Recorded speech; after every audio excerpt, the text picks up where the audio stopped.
In this video, I'll show you how to recover your GCash account. First, open the GCash app and go to the login screen.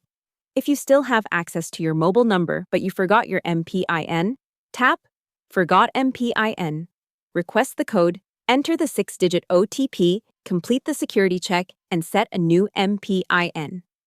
GCash says this is the standard recovery flow when you can still receive the verification code.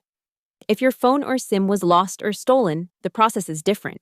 GCash advises reporting it immediately to help protect your account and funds.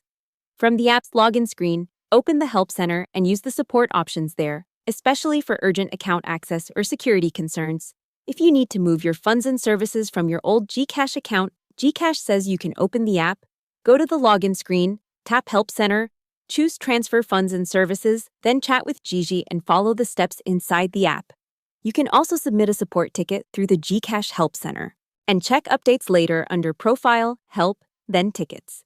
Hope the tutorial was helpful. Subscribe to my channel and see you in the next video.